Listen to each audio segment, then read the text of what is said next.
Well, I can start a little bit. As I said, since 2009, I have worked with what the Glyptotek holds or finds from excavations. It started just after the Glyptotek was finished in 1906, when the antique department was opened. So from 1908, the new Carlsberg Foundation supported excavations in Egypt by this fellow here, or man, William Matthew Flinders Petrie, the world-famous father of archaeology, who excavated in Egypt for many, many years, even also before the new Carlsberg Foundation supported him. He started out in Giza, as you see up in the left corner. He surveyed the pyramids of Giza and the pyramid of Khufu, and even his measurements then, as you see down in the corner, they are still more or less valid today. You can't change much in what he did then. He then also married Hilda, who was a great support to him during all the excavations. And he, as you see, he became a quite old man, excavating also in Palestine in his later days. But when we talk about the Glyptotek, there are certain sites in Egypt that are relevant because they are the years from 1908 until the First World War, and then a couple of years after the First World War. On the map, you can maybe see that there are some small red dots south of Cairo. And these are the sites that were excavated during these years, mainly the big site of Memphis, which was the capital of ancient Egypt, where the pyramids are in the desert.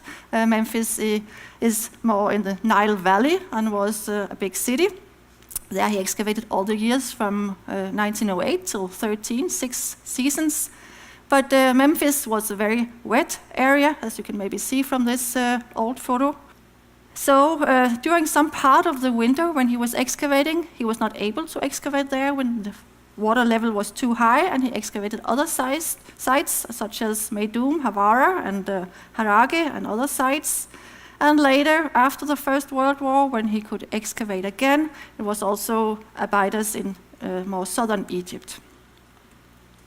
Just to show you how an excavation looks today in Egypt, also in the area of Memphis, that is also excavated now, also with help from the Egypt Exploration Society in London. So it's still kind of British involvement, as Petrie was also from England. He was also professor in University College in London. But maybe you can see here, he used a little more work power those days. Well,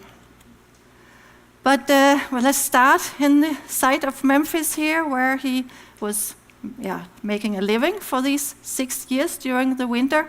He had houses built to live there and to store what he found, and he had this kind of view from his balcony to look at all the palm trees in Memphis. Another view from the excavations, and again you see how moist the area is when you excavate in the Nile Valley, as opposed to excavating pyramids and tombs in the desert of Egypt. And even today, this photograph is actually not from exactly today, it's from about maybe 20 years ago. It looks quite romantic still, but in 2011, I was in Egypt with the photographer Janne Klerk to make photographs for the Petrie exhibition that opened in November 2011 in the Glyptotek, and we had a hard time finding a good photo from, it's a realistic photo, but I tried to make her stand in a place where there would not be that much garbage. But as you can see, this waterhole in the town that is now part of ancient Memphis, where you have ruins of the temples, it's also used for a lot of other stuff. But in the old days, when Petrie excavated, he also found this so-called Alabaster Sphinx that is actually, as you can see, it is still there in the open-air museum of Memphis, because how it went about in those days was that larger and more important finds, they would stay in Egypt, but then Petrie was allowed to take out other finds that were like duplicates and something that should not stay in the Cairo Museum or at the sites as this Sphinx. And then he was able to divide them between the sponsors that had paid for the excavations. And during these years, the New Carlsberg Foundation was was the largest sponsor. So that meant that the Glyptotek was able to receive a lot of very nice and monumental finds from Memphis. Just another view from today's, or a couple of years ago, Memphis Open Air Museum with all of the sales persons there. But let's just see how the Glyptotek, the big hall, Hall 1 in the Glyptotek, that was always for the Egyptian collection. You see, before Petrie, before 1908, our good Anubis, who is still there, of course, he had a center position.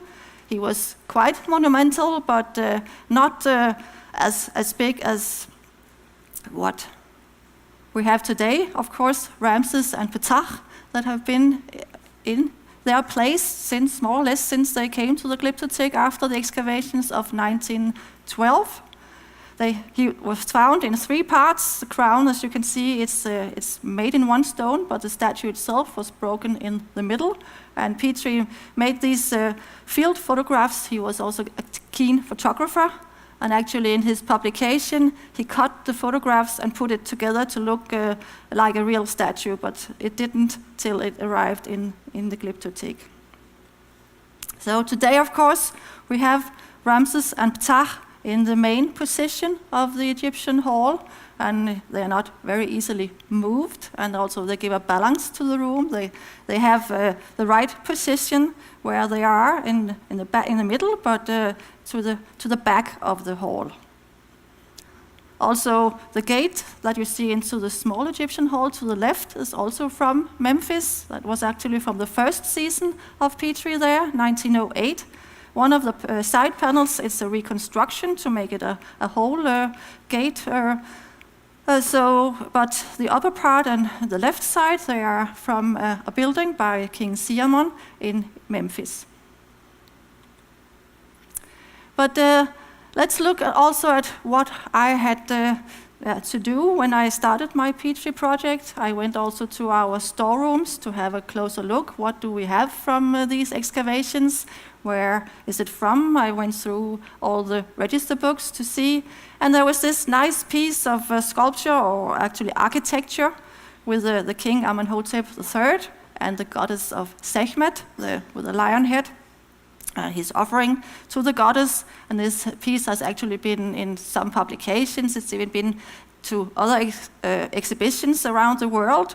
And this nice picture of the king and the goddess was well known. At the same time, when Petrie found this in Memphis, he actually found another block that is quite similar. It's also Amenhotep III offering to Sekhmet. And you can see poor Sekhmet, she only has her snout and a little part of her body. So that was not as complete as the one that reached the Glyptotek. So probably that was why we received the better part of the two, and the other one went to Museum of Fine Arts in Boston. But when you have a closer look at the fragment that we have in the Glyptotek, it's actually not just this front side. There is a little part on the side of it. It's actually a corner block. And when I looked closer, and I had also looked at the Boston piece, you may get understand where I'm getting at.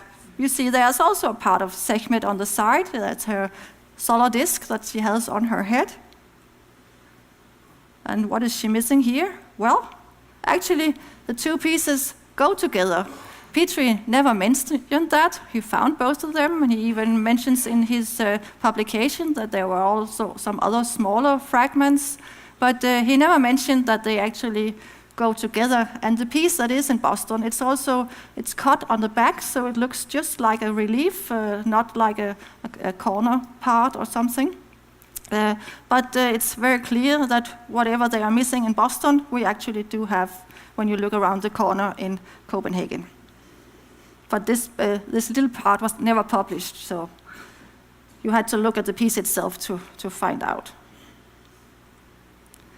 But other parts of Egypt were excavated, as I said, during the same years as Memphis. Also this site of Meidum, that is actually a desert site with a pyramid. You see the pyramid in the back, top to the left. but next to the pyramid, as is the custom, the king allowed his courtiers and the family to be buried in large tombs. And this mud brick tomb that you see here, as it looked in 2011, it's also part of the history. So, but let's go back to the storeroom of the Glyptotek, where we had these two very nice wall paintings or frescoes that I had a closer look at.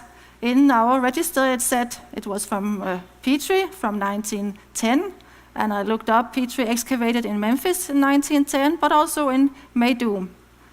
And Meidum was already known for paintings, so I had a closer look at that, because there are these famous Meidum geese, they are called. They're very often in art books from Egypt. And you can buy postcards and calendars, whatever, with these famous, very well painted geese with a lot of nice details. And these geese, of course, they were not just a painting to hang on a wall. They were part of a wall painting, a composition with registers, like it's custom in Egyptian wall paintings. They were part, actually, of a scene where there's fowling. They are catching birds, as you see here. It was Stevenson Smith, an Egyptologist, who found out and put all the pieces that were in museums, because Petrie at that time, when he excavated, they were not actually excavated. These were the pieces that had fallen down and then were already in fragments and pieces. The geese were already in Cairo Museum before Petrie's time, and I also think that Petrie also mentions this, that when the geese were hacked out and taken down from the wall, it also resulted that the other pieces more or less fell down. So Petrie collected the pieces and divided them between different museums. And Stevenson Smith later put them into this composition of how the wall looked, also with ploughing on the base. Oh, here are the geese, of course. But the British Museum received these two fragments. You see the lower one is where they are pulling the rope to catch the birds. And yes, they are very similar in the way they are painted to the fragments in the Glyptotek. And also this that landed up in Manchester, also from the ploughing part of the wall.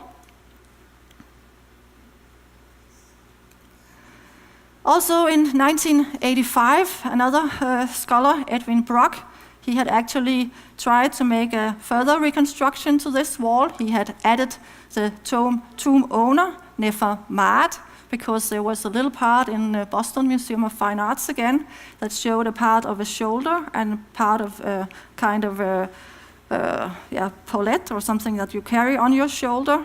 So it meant also that, you can almost not see it because of this thing, but he also found on the wall, still in situ, there were actually the feet of Nefer Maat. So he reconstructed the tomb owner, as is the custom in Egyptian tomb paintings, that he would be standing and watching all of these scenes that were happening in front of him in the registers. He will be in a big size, as here, and then you have all the others lined up in front of him. When you look at the Boston piece, actually up in the corner, you can see how it's layered. There are different layers of the mud before the plaster and the painting. And actually this was exactly the same as the two painted pieces in Copenhagen. So again, I had a closer look at this composition and what do the paintings show that, the feet that are still there, yes.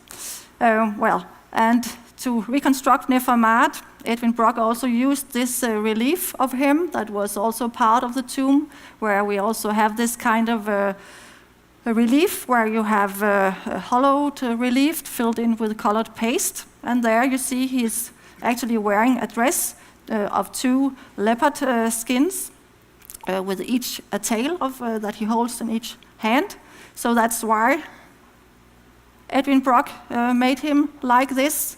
That was contested by other scholars, that normally this kind is a priestly attire when you are wearing these skins.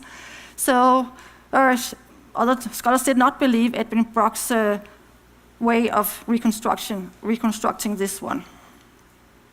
But I had a look at all the other presentations of Nefermat and also his wife Atet. And she's normally, when they are standing, she's a bit smaller than her husband. When they're sitting, you can see they have the same size. You can see the kind of dresses they're wearing. And sometimes she's wearing a dress that goes up to her shoulder and has a knot on her shoulder. So actually, when you look at the two pieces in the Glyptotek, you see there is actually this leopard skin and a tail in each of the hands. But then there is somebody behind Nefermat. There's also a white piece, also a white part of a small triangular part. So I'm pretty convinced that actually also when you take the measurements, this will have been parts of this famous scene with the geese that we have, Nefermat, but also his wife of Atet standing behind him, as she normally would. And also that would explain the small white part that also is on the painting in the Glyptotek. So in this way I can confirm Edwin Brock's and even make an addition to this reconstruction of the famous wall in this tomb of Meidum. Yeah, here's the elbow, that was the second arrow. I actually also found kind of a confirmation of this and when you have to look at the catalogue of 1910, every time Petrie had excavated, he would go with his pieces that was allocated to him. He would go to London and make an exhibition and make a catalogue of what he had excavated that year. And this is his own copy. It only says not to be removed. It's Petrie's. But even on the back of it, it says Miss Mogensen. And that's, of course, Maria Mogensen, who was a curator in the Glyptotek in those days. She was staying in Tavistock Square, just very close to the British Museum and to University College. But inside of this, here you can see he has some abbreviations for C, that is Carlsberg. So on page 10 to 11, he has a small C in the margin, and there he says panther skin fresco. So he calls these leopards, he calls them panthers. Panther also can have spots. So, and this has a C for Carlsberg, which means Carlsberg received panther skin frescoes. So, and it's while the text is also explaining about the other pieces from Meidum. So I'm actually convinced that these pieces must be from Meidum. But another site was important during these years. It was the so-called Labyrinth, which was an amazing temple that Herodotus visited. And he was told that there were many courtyards. There were 1,500 rooms above ground and 15 below ground. He was not allowed to see the ones below ground because there were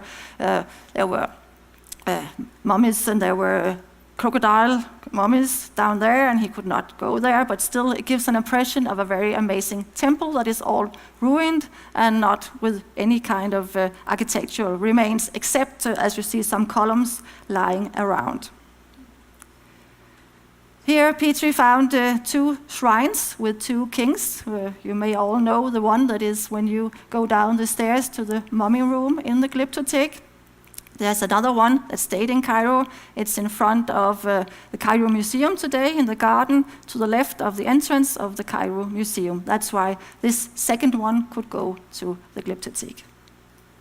But I would rather talk about other finds, or this find from Havara, from the Labyrinth, because this amazing temple also had statues of gods and of the king, Amenemhet III.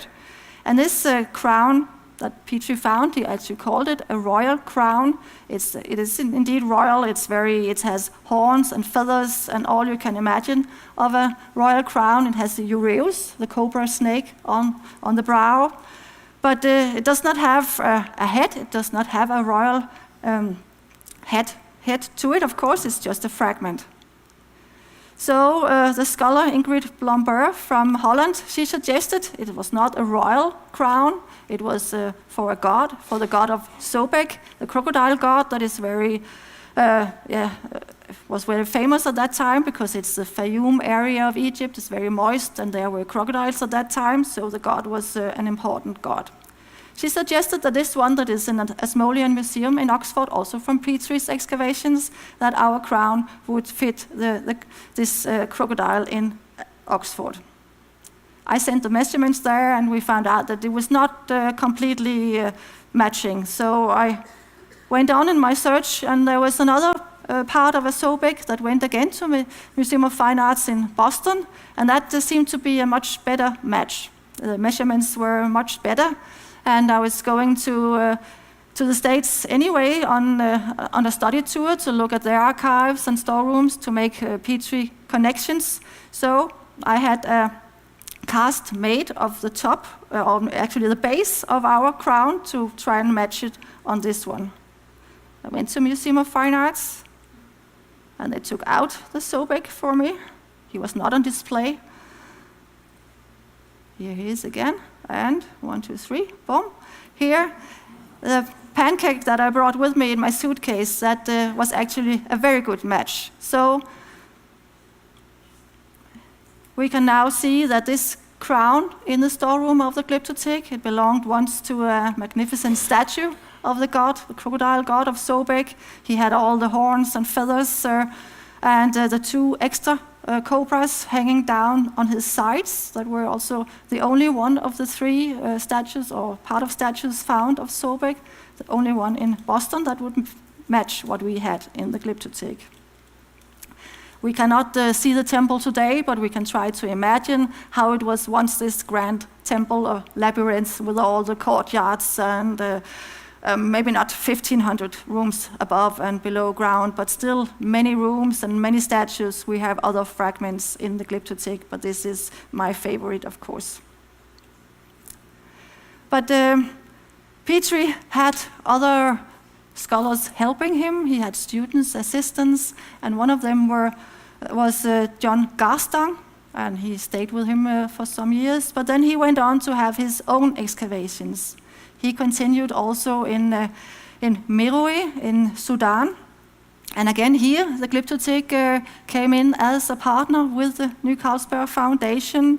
Valdemar Schmidt, who was the famous Egyptologist that founded Egyptology in Denmark, he was also working in the Glyptotek and helping Carl Jacobsen what to buy and how to buy it.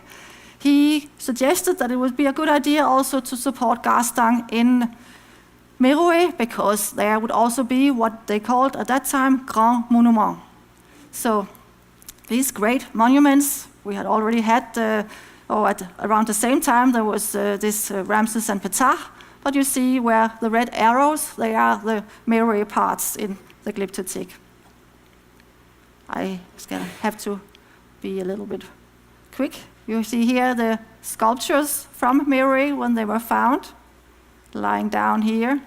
Here we have him. He was also first called king of Meroe. Garstang called him. The so-called Queen of Meroe, she ended up in Edinburgh. They were once a couple, not queen and king, but 2 gods. Our god is Arens Nufis, or Sebi Omega, and the one in Edinburgh is Arens Nufis. Our Sebi Omega had a makeup done a little bit, so to wipe out the pieces in between for the Nubian exhibition that we had this spring. They were once on each side of a temple, as you see here. And he went on a move because of this exhibition, where he was having a time of his life, or second time of his life maybe. When they were found, they were part of a base for a column in a later building, but he was, at that time, he was having his own niche and standing here in splendor in the Nubian exhibition that we called Tahaka, the Black Pharaoh, in order to talk about Nubia and Egypt. Here we have him again. So another excavation, the last one that I will go through quickly, is the excavation by Griffiths in Kawa, also in Sudan, that was again supported by the New Carlsberg Foundation. There was a temple of Tahaka, who was the main person of the exhibition that we had this spring. He built a purely, or almost purely, Egyptian temple, a temple plan that looks like this. And Tahaka visited Copenhagen in the form of this little sphinx from that's now in the British Museum. But the Glyptotek received other finds from Kava. We have letters telling about how they would really have wanted a ram sphinx like the one that is in the British Museum also. And next to the rams in the temple, there were some stele, very important historical monuments, the big arrow on the picture. But sadly, when they arrived in the Glyptotek, they had been packed not very good, not with enough space around them, enough soft material, so they had broken. And Griffiths lamented this, of course, in the correspondence. They made a cast, and they made also drawings of these important stele that talked about Tahaka and his time and what he did in this famous temple in Kava. But again, for the exhibition, we had to put these stele together, finally. They came to the Glyptotek in the 1930s, and Henrik here, who's also a blacksmith, he looked at them and he said, wow, that is a serious puzzle. But Rebecca, our conservator, started together with Henrik and put the pieces together. And the patient is almost healed here. So one day, we had back the stele that came in the 30s, could now again tell us the story about Tahaka and his wonders and how the gods loved him more than anyone in his temple in Kava. So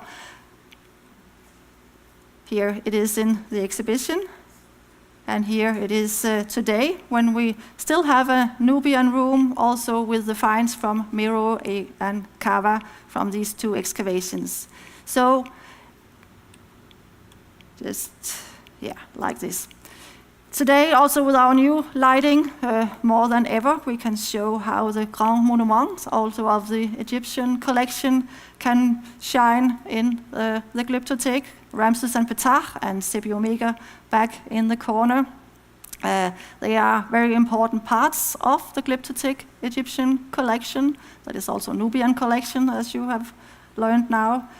And it's very well worth it to go through all of these finds again, go through the archives, the storerooms, and make pieces go together and get the story of where they belonged and how they are not just pieces of art, but they were actually centerpieces also of the temples and tombs that they once derived from. So I will finish with this, and thank you.